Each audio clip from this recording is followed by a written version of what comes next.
ہمارے نزدیک کوئی قدر نہیں ہے، ورنہ نبی کریم صلی اللہ تعالیٰ علیہ وآلہ وسلم نے فرمایا، حضرت عبداللہ بن مسعود رضی اللہ تعالیٰ عنہ فرماتے ہیں، آقا علیہ الصلاۃ والسلام نے فرمایا کہ رمضان شریف جب شروع ہوتا ہے تو اللہ تبارک و تعالی ہر گھڑی ہر لمحہ 1,00,000 ایسے لوگ جو عذاب کے مستحق ہوتے ہیں، اللہ تعالیٰ ان کو معاف کر دیتا ہے، بخشش کا اعلان فرما دیتا ہے۔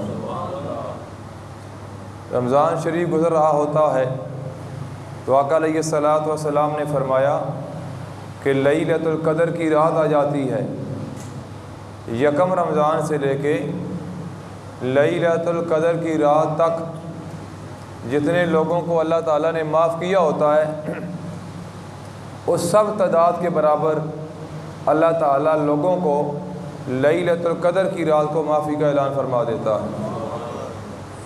پھر یکم رمضان سے لے کے لیلۃ القدر کی رات تک، لیلۃ القدر کی رات سے لے کے عید الفطر کے دن تک جتنی تعداد میں اللہ تعالیٰ نے لوگوں کو معاف کیا ہوتا ہے، آقا علیہ الصلاۃ والسلام نے فرمایا کہ عید الفطر کے دن اللہ تبارک و تعالیٰ اتنی تعداد کے برابر لوگوں کو معاف کر دیتا ہے۔ اور اللہ تعالیٰ فرماتا ہے فرشتوں سے کہ اے فرشتوں بتاؤ کہ جو بندہ اپنی مزدوری پوری کرے، کام اپنا پورا کرے، یہ میرے بندے ہیں، انہوں نے رمضان شریف کے روزے رکھے، رمضان شریف میں میری فرما برداری کی، میرے محبوب کی فرما برداری کی، آج یہ عید کی نماز پڑھنے کے لیے گھروں سے نکلے ہیں، اللہ فرشتوں کو کہہ رہا ہوتا ہے کہ گواہ ہو جاؤ میں نے ان سب کو بخشش کا اعلان فرما دیا ہے۔ آج میں اور آپ ہم تو یہ کہتے ہیں کہ مزدور کی مزدوری، آقا علیہ الصلاۃ والسلام نے فرمایا الکاسب حبیب اللہ، کہ جو محنتی ہے وہ اللہ کا دوست ہے، اور مزدور کی مزدوری اس کا پسینہ خشک ہونے سے پہلے ادا کر دی جائے۔ یہ تو آقا علیہ الصلاۃ والسلام نے اپنی امت کو تعلیم دی۔ اب کیا اللہ تبارک و تعالیٰ کو نہیں پتہ کہ یہ وہ لوگ ہیں جنہوں نے پورا رمضان شریف نماز تراویح ادا کرتے رہے، قرآن پاک کی تلاوت سنتے رہے، قرآن پاک کی تلاوت کرتے رہے، ذکر و اذکار کرتے رہے، اپنی نمازیں تکبیر اولیٰ کے ساتھ صف اول میں ادا کرتے رہے، تو عید الفطر کے دن کا یہ انعام بنتا ہے۔ اللہ فرشتوں کو حکم دیتا ہے کہ آپ گواہ ہو جاؤ کہ میں نے ان کی بخشش کا اعلان فرما دیا ہے۔ پھر ہر اللہ والے کا اپنا انداز ہے۔ بابا فرید گنج شکر رحمۃ اللہ تعالیٰ علیہ آپ تشریف فرما ہیں، ایک نوجوان وہ دوڑتا ہوا آیا، آ کے کہنے لگا حضرت عید کا چاند نظر آ گیا ہے۔ آپ نے جب سنا تو آپ کی آنکھوں میں زاروں قطار آنسو آ گئے۔ اس نے پھر کہا بابا جی شاید آپ کو بات سمجھ نہیں آئی، میں نے تو آپ کو خوشخبری دی ہے کہ عید کا چاند نظر آ گیا ہے۔ تو آپ نے فرمایا تیری بات کو میں سمجھا ہوں، تبھی تو میں زاروں قطار رو رہا ہوں۔ اس نے کہا حضور مجھے یہ بات سمجھ نہیں آئی۔ آپ نے فرمایا عید آئی پر میرا مائی نہیں آیا، میری عید کس کم دی، ہار سنگار چنگے نہیں لگدے، نہ نظر کسے چیز سے جمدی، کملی والے دے باجوں ساڑی عید نہیں آ کسے کم دی۔ یعنی آپ نے فرمایا کہ میری عید تو اس وقت ہوگی جب آقا علیہ الصلاۃ والسلام کا دیدار مجھے نصیب ہو جائے گا۔ آج میں اور آپ لوگوں نے صرف سمجھ لیا کہ نئے کپڑے پہن لینا اس چیز کا نام عید ہے، یا گھوم پھر لینا اس چیز کا نام عید ہے،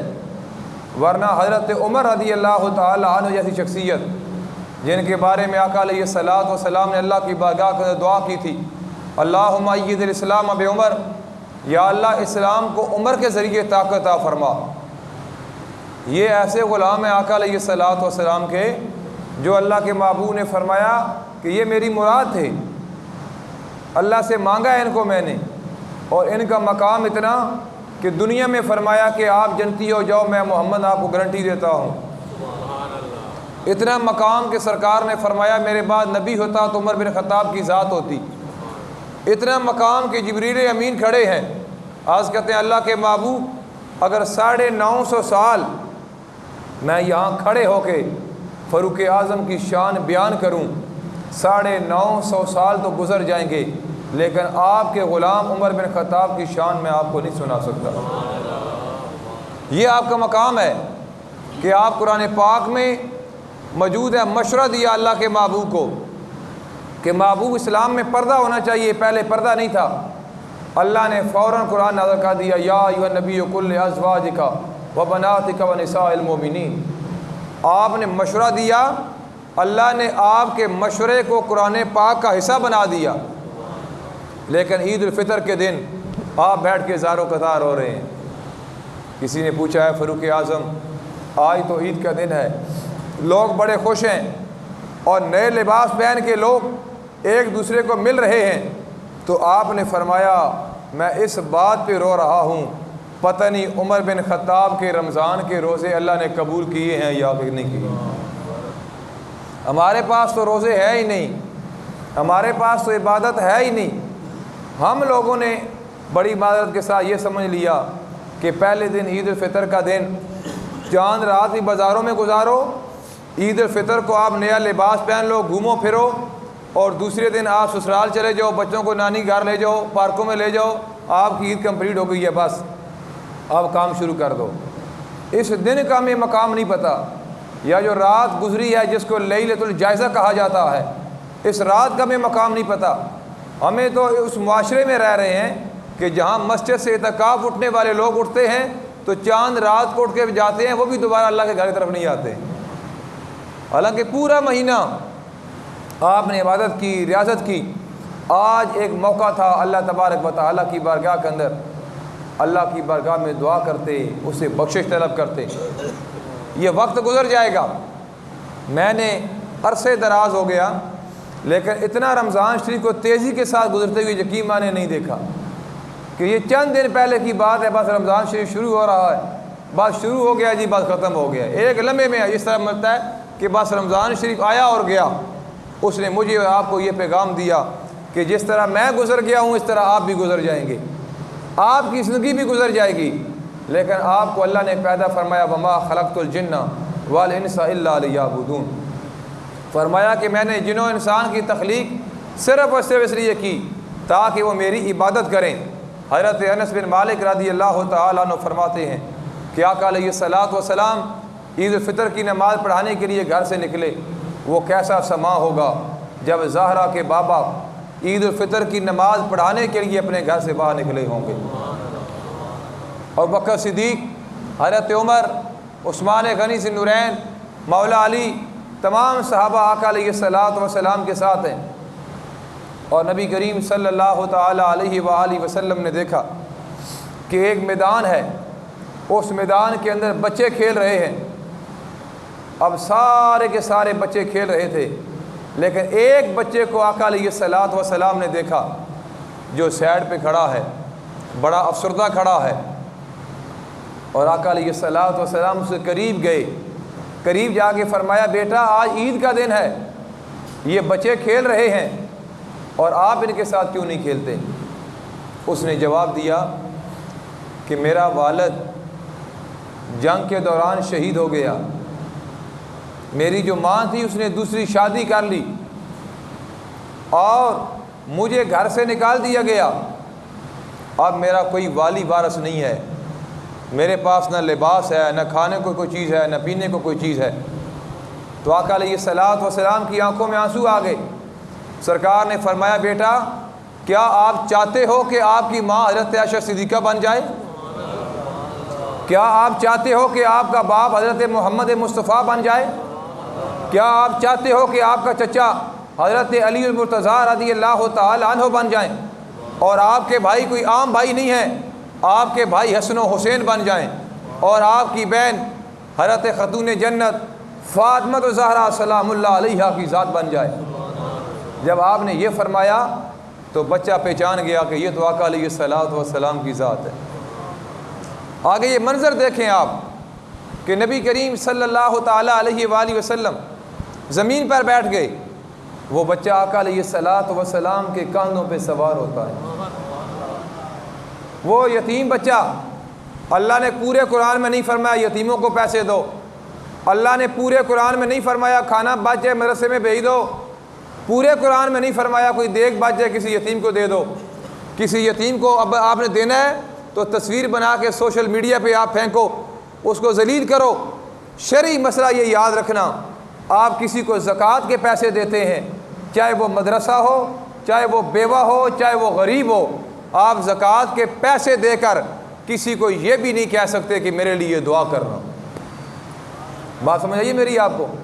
یہاں لوگ سیٹ بنے ہیں, چودھری راجے, او میں تو گرانٹ پیسے لے کے جا رہا ہوں, اتنے جناب جیبائیں پاک کرو, پتہ لگ سی فلانا بندہ زکوٰۃ ادا کر, اے جی دعا کرے جی, اے جی دعا کرے جی. او بھائی یہ شرعی مسئلہ نہیں ہے. کسی مفتی مولوی سے پوچھ لینا اگر شک ہوا تو, میری یہ ویڈیو بن رہی ہے, ریکارڈ ہے,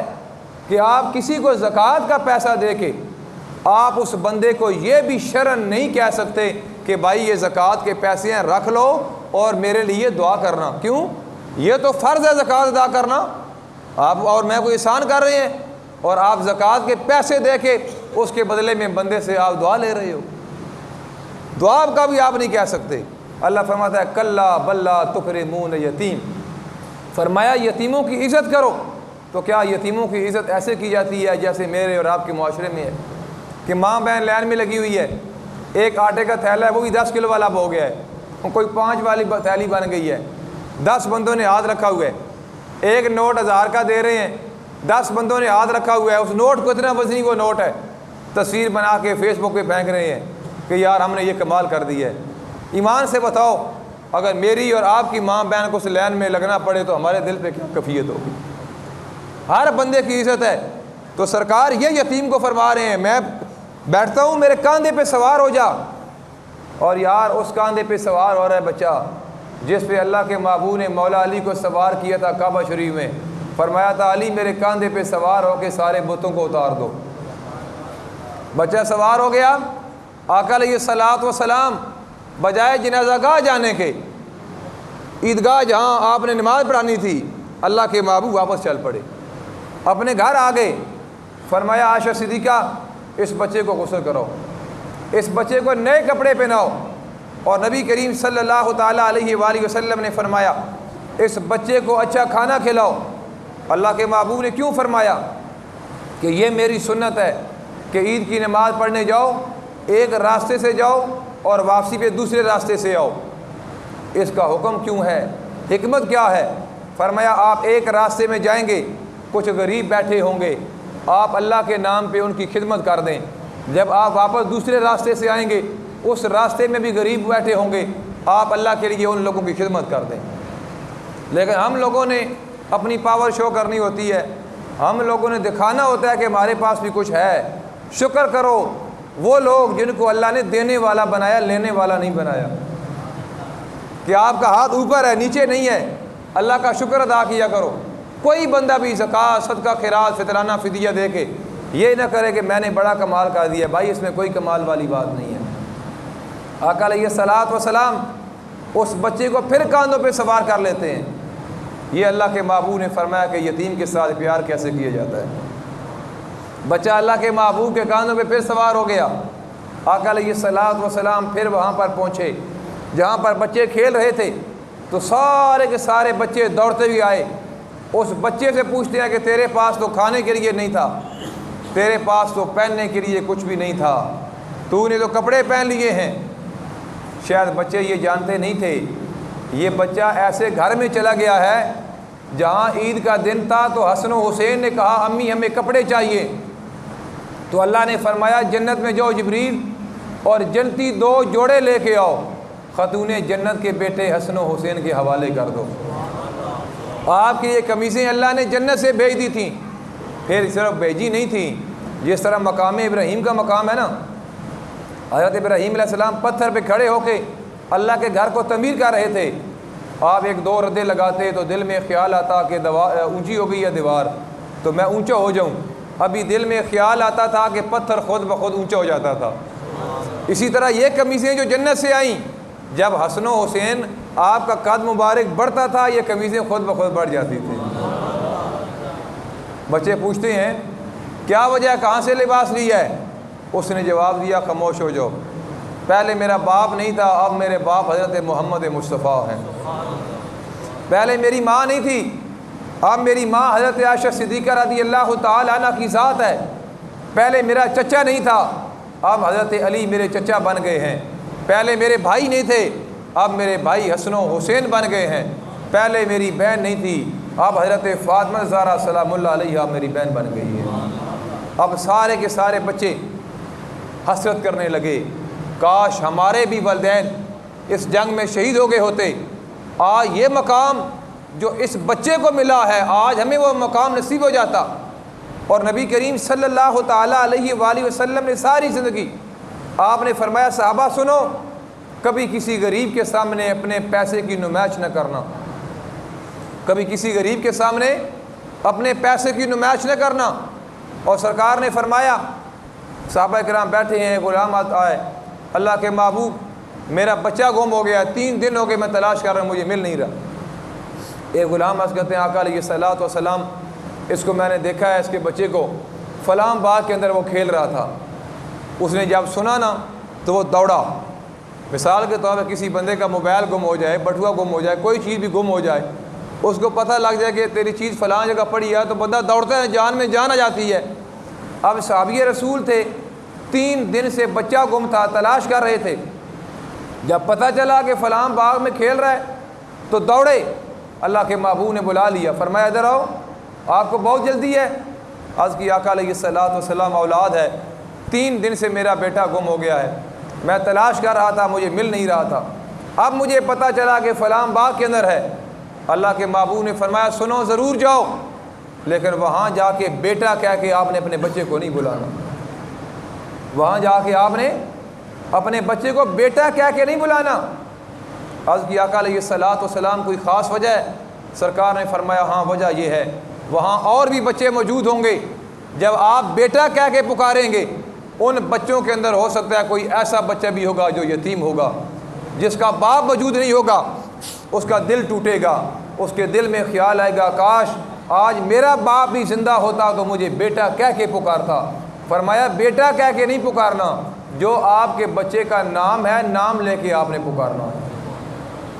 یہ سرکار نے تعلیم دی ہے، اللہ کے محبوب نے یہ تعلیم دی ہے کہ یتیموں کے ساتھ پیار کیسے کرنا ہے۔ اور امام غزالی نے تو یہاں تک لکھا کہ ایک بندہ وہ کہتا ہے میں نے 11 قرآن کریم اپنے ہاتھ کے ساتھ لکھے، 11 قرآن پاک، جب بھی میں لکھتا تو سیاہی کے ساتھ لکھتا، تو مکھی کی ایک روٹین ہوتی ہے کہ مکھی آ کے بیٹھ جاتی ہے، جب لفظ لکھا جاتا ہے نا تو سیاہی تازہ ہوتی ہے تو مکھی آ کے بیٹھ جاتی ہے۔ تو امام غزالی فرماتے ہیں کہ وہ بندہ کہتا ہے 11 قرآن پاک لکھے، لیکن جب بھی میں نے لفظ یتیم لکھا کبھی یتیم لفظ کے اوپر بھی آ کے مکھی نہیں بیٹھی۔ یہ ایسا لفظ ہے، یہاں لوگ یتیموں کا حق کھا جاتے ہیں، یہاں لوگ بہنوں کا حق کھا جاتے ہیں، اور پھر اپنے آپ کہتے ہیں ہم تو عاشق رسول ہیں، ہم تو بڑے مذہبی لوگ ہیں، کہتے ہیں ہماری بہن نے تو جائیداد میں حق ہی نہیں لیا۔ میں ہر خطبے میں یہ کہتا ہوں، میں کہتا ہوں کہ بھائی مجھے بتاؤ بہن نے حق نہیں لیا، یہ کون سا حق ہے؟ شریعت کا حق ہے، جائیداد میں حق ہے بہن کا۔ اگر بہن نہیں لیتی آپ پھر بھی اپنی جائیداد کا سیمیٹ لگائیں گے، وہ پیسے اٹھا کے اپنی بہن کے حوالے کر دیں گے، آگے اس کی مرضی ہے، وہ رکھ دے اس کی مرضی، واپس کر دے اس کی مرضی۔ تو بندے آتے مولوی صاحب پھر تو واپس نہیں کرنے لگی رہے، پیسے گئے تو رکھ ہی لینے ہیں جی، ادھر نہیں جانا، ویسے آخر اس نے معاف کر دی ہے بھائی۔ اور بھائی اس طرح نہیں ہے، جو باپ بیٹھے ہو اپنی بیٹیوں کو جائیداد میں حصہ دو، جو بھائی بیٹھے ہو اپنی بہنوں کو جائیداد میں حصہ دو، جو اللہ نے قرآن میں حکم دیا ہے، بجائے سکا عاشق رسول بننے کے، مذہبی لوگ بننے کے، مفتی بننے کے، جو اللہ کے رسول نے حکم دیا ہے آپ اس پہ عمل کریں۔ نبی کریم صلی اللہ تعالیٰ علیہ وآلہ وسلم اللہ کے محبوب نے ساری زندگی زکوٰۃ ادا نہیں کی۔ اب لوگ حیران ہوتے ہیں بھائی آقا علیہ الصلوۃ والسلام خود حکم دے رہے ہیں اور زکوٰۃ ادا نہیں کی، علماء فرماتے ہیں نہیں ادا کی۔ وجہ کیا ہے؟ وجہ یہ ہے کہ اللہ کے محبوب نے اپنے پاس اتنا مال جمع ہی نہیں ہونے دیا کہ اللہ کے محبوب پہ زکوٰۃ فرض ہو جاتی۔ حضرت عائشہ صدیقہ رضی اللہ تعالیٰ عنہ فرماتی ہیں کہ زکوٰۃ تو دور کی بات ہے، میں نے اپنی زندگی کے اندر آقا علیہ الصلوۃ والسلام کو کبھی سیر ہو کے کھانا کھاتے ہوئے نہیں دیکھا، یعنی پیٹ بھر کا کھانا کھانا۔ آپ فرماتی ہیں کہ میں ساری زندگی نہیں دیکھا کہ اللہ کے محبوب علیہ الصلوۃ والسلام پیٹ بھر کا کھانا کھاتا ہوئے۔ تو نبی کریم صلی اللہ تعالیٰ علیہ وآلہ وسلم کی تعلیمات، صحابہ کرام رضوان اللہ تعالیٰ علیہم اجمعین، آپ کی زندگی ہمارے سامنے آج اس گئے گزرے دور میں ہر طرف سے صحابہ کرام کی گستاخی ہوتی ہے۔ اگلے دن بھی معاذ اللہ استغفر اللہ، میں نے جمعے کے خطبے میں کہا تھا کہ ہمیں سیاسی حوالے کے ساتھ کسی کے ساتھ ہمارا کوئی تعلق نہیں ہے، لیکن وہاں پہ جب یہ معاملہ پیش آیا مسجد نبوی شریف میں تو ایک گستاخ صحابہ کہنے لگا کہ یار یہ جب چور چور کے نعرے وہاں لگے حرم پاک میں تو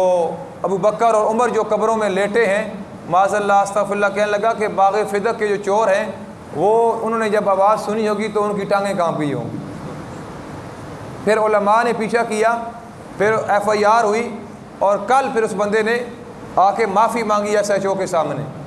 یعنی اتنے لوگ بے باک ہو گئے معاذ اللہ استغفر اللہ کہ صحابہ کرام رضوان اللہ تعالیٰ علیہ اجمعین جو آقا علیہ الصلوۃ والسلام کے ساتھ لیٹے ہیں، شیخین ہیں، ابوبکر صدیق اور فاروق اعظم، اللہ کے محبوب کے دونوں سسر ہیں، جن کو سرکار نے فرمایا میں آپ کو گارنٹی دیتا ہوں کہ آپ جنتی ہو، یہ لوگ بے باک ہو کے جب دل کرتا ہے ان کی گستاخی کر دیتے ہیں۔ میں اکثر کہا کرتا ہوں کہ آپ ان مسائل میں کبھی بھی نہ پڑیں جو آپ کے اور میرے کام کے نہیں ہیں۔ آدم علیہ السلام کو جنت سے نکالا گیا، لے آپ کا مسئلہ نہیں ہے۔ علماء نے لکھا کہ جو بندہ اس مسئلے کو چھیڑتا ہے چسکے کے طور پہ، فرمایا یہ حرام ہے، یہ گناہ ہے کہ آدم علیہ السلام کو جنت سے کیوں نکالا گیا۔ اگر ایک استاد اپنے شاگرد کو سبق پڑھا رہا ہے تو پھر تو جائز ہے ان مسائل میں پڑھنا کہ حضرت علی رضی اللہ تعالیٰ عنہ آپ کے والد گرامی مسلمان تھے یا کہ نہیں تھے۔ بھائی آپ سے اس کے بارے میں کوئی سوال نہیں ہوگا، آپ خاموشی اختیار کریں، وہ ہستیاں ہیں، ان کا مقام وراء الورا ہے، ہمارا حق صرف اتنا بنتا ہے کہ ان کے ساتھ محبت کرنا۔ اور نبی کریم صلی اللہ تعالیٰ علیہ وآلہ وسلم کے غلام حضرت انس بن مالک سے پوچھا گیا اور ابوبکر صدیق رضی اللہ تعالیٰ عنہ سے پوچھا گیا کہ آپ کے نزدیک عید کا مطلب کیا ہے؟ آپ نے فرمایا اگر ہم سے پوچھتے ہو تو ہر بندے کا وہ دن عید ہے جس دن کو بندہ گناہ نہ کرے، جس دن کو بندہ گناہ نہ کرے، سمجھے کہ وہ اس کے لیے عید کا دن ہے۔ اور آپ نے فرمایا کہ جو بندہ دنیا سے ایمان کی حالت میں چلا جائے، اس کو اللہ تعالیٰ کلمہ پڑھنے کی توفیق دے دے، تو اس جانے والے کے لیے وہ دن جو ہوتا ہے وہ عید کا دن ہوتا ہے۔ اور قیامت کے دن لوگ جب پل صراط سے گزریں گے تو جو لوگ پل صراط سے گزر جائیں گے ان کے لیے وہ دن جو ہوگا وہ عید کا دن ہوگا۔ اور نام اعمال جب اللہ تعالیٰ دے گا، کچھ لوگ ایسے ہوں گے جن کو دائیں ہاتھ میں ملے گا، کچھ لوگ ایسے ہوں گے جن کو بائیں ہاتھ میں ملے گا، لیکن جن لوگوں کو دائیں ہاتھ میں نام اعمال قیامت کے دن مل جائے گا ان کے لیے وہ دن عید کا دن ہوگا۔ اور آخر میں آپ فرماتے ہیں کہ وہ لوگ جن کو قیامت کے دن اللہ کا دیدار نصیب ہو جائے گا ان لوگوں کے لیے وہ دن جو ہے کہ وہ عید کا دن ہوگا۔ تو عید کا دن مجھے اور آپ کو کیا پیغام دیتا ہے؟ ہمیں پیغام یہ دیتا ہے کہ جس طرح ایک چاند دیکھ کے میں اور آپ نے اللہ کے گھر کو آباد کرنے کی کوشش کی، ہمارے نمازیوں میں اضافہ تھا الحمدللہ، ہر بندے نے اللہ کے گھر کے ساتھ بڑا تعاون کیا، لیکن ہاتھ جوڑ کے صرف گزارش ہے کہ اسی بات کو، اسی کام کو آپ مینٹین رکھیں۔ یہ نہ ہو کہ دوسرا چاند دیکھ کے ہم اللہ کے گھر کو ویران نہ کر دیں، یہ نہ ہو کہ یہ صفحے اور یہ قرآن پاک میرا اور آپ کا انتظار کرتے رہیں، پھر ہمیں تلاش کرتے رہیں کہ وہ رمضان کے نمازی کہاں گئے۔ ہمارا حق بنتا ہے کہ انشاءاللہ ہم اللہ کے گھر کو اسی طرح آباد رکھیں گے انشاءاللہ۔ اور پھر جتنا بھی ہو سکے جب بھی اللہ کے راستے میں کوئی چیز دینی ہو، چاہے آپ کا فدیہ ہے، چاہے فطرانہ ہے، چاہے زکوٰۃ ہے، چاہے صدقہ خیرات ہے، جس طرح پہلے میں نے عرض کیا کہ آپ زکوٰۃ کے پیسے کسی کو دے کے یہ بھی نہیں کہہ سکتے کہ میرے لیے دعا کرنا، شرعی طور پہ یہ جائز نہیں ہے کہ آپ کسی کو زکوٰۃ کے پیسے دیں اور پیسے دے کہیں بھائی جی میرے لیے دعا کر دینا، نہیں، آپ زکوٰۃ کے پیسوں کے بدلے میں بندے سے دعا لینا چاہتے ہو، شرعی طور پہ یہ بھی جائز نہیں ہے۔ لیکن جب بھی آپ کوئی ایسا کام کریں تو ایک ہاتھ کے ساتھ کریں، دوسرے کو خبر ہی نہ ہو، اور اللہ کا شکر کریں۔ غوث اعظم فرماتے ہیں کہ 100 میں سے 70% فقیری اللہ ان لوگوں کو عطا کرتا ہے جو بھوکوں کو کھانا کھلاتے ہیں، جو بھوکوں کو کھانا کھلاتے ہیں۔ یہاں مانگنے والے بھی آتے ہیں، معاملات ہوتے ہیں، ہم صرف مسجد کا ادب اس وجہ سے ہم کہتے ہیں، اور احترام بھی، مسئلہ بھی یہ ہے کہ مسجد کے آپ باہر بیٹھ جائیں، جس نے کسی خدمت کرنی ہو وہ کر دے گا، ورنہ ایک طرف اللہ کے محبوب نے فرمایا کہ کوئی سوالی گھوڑے پہ بھی آ جائے سوار ہو کے اس کو خالی نہ لٹانا۔ ایک طرف سرکار نے وعید فرمائی، فرمایا جو بندے مانگتے ہیں مستحق نہیں ہیں، قیامت کے دن جب اللہ کی بارگاہ کے اندر آئیں گے تو ان کے چہرے کے اوپر ہڈیاں ہوں گی، گوشت نہیں ہوگا۔ ایک طرف یہ وعید فرمائی اور ایک طرف فرمایا کہ گھوڑے پر بھی سوار ہو کے آ جائیں، ان کو خالی نہ لٹاؤ۔ یہ بیٹھے ہوتے ہیں لوگ، اب مجھے کیا پتہ، آپ کو کیا پتہ، لوگ انکوائریوں میں پڑ جاتے ہیں، اور بھائی کہاں سے آئے ہو، کدھر سے آئے ہو۔ اگر اللہ نے آپ کو توفیق دی ہوتی ہے تو ان کو 150 دے دیا کرے، نہیں تو اللہ حافظ، بس اللہ بھلا کرے، اتنا کہہ کے چلا جایا کرو۔ مائیں ہوتی ہیں، بہنیں ہوتی ہیں، بیٹیاں ہوتی ہیں، لوگ ہوتے ہیں، نہ جانے یہ لوگ کس حال میں ہوتے ہیں۔ میں نہیں کہتا کہ سارے مستحق ہوتے ہیں، اور یہ بھی نہیں کہتا کہ سارے مستحق نہیں ہوتے۔ ہر رنگ میں بندہ ہوتا ہے نا، ہر رنگ میں ہوتا ہے بندہ، لیکن کم از کم یار او میاں سوا کیا نا، ڈھا دے مسجد ڈھا دے مندر، ڈھا دے جے کوئی ڈھان دئی نہ ڈھائیں کسی دا دل، دلوں دے اندر رب رہندئی۔ یعنی کہ اللہ تعالیٰ فرماتا ہے میں اتنا بڑا ہوں، اتنا بڑا کہ میں پوری کائنات میں نہیں آ سکتا، لیکن بندے مومن کا جو دل ہے نا اس کے اندر میں سما جاتا ہوں۔ اور نبی کریم صلی اللہ تعالیٰ علیہ وآلہ وسلم نے جب عید الفطر کا خطبہ دیا، فرماتے ہیں بلال رضی اللہ تعالیٰ عنہ، تو سرکار نے فرمایا کہ یہ عید کی نماز جو ہے کہ بغیر اذان اور بغیر اقامت کی نماز ہوگی۔ صرف مجھے اشارہ دیا کہ آپ نیزہ بلند کریں، میں نے نیزہ بلند کیا، اور آقا علیہ الصلوۃ والسلام نے خطبہ دیا، تو وہ کیسا سما ہوگا جب اللہ کے محبوب علیہ الصلوۃ والسلام نے صحابہ کرام رضوان اللہ تعالیٰ علیہ مجمعین کو خطبہ دیا ہوگا، اور سننے والے بکر صدیق، حضرت عمر، عثمان غنی، مولا مشرق کشا جیسے بندے ہوں گے۔ تو اللہ تبارک و تعالیٰ کی بارگاہ کے اندر یہ دعا ہے کہ اللہ تعالیٰ ہم سب کو عمل کی توفیق عطا فرمائے،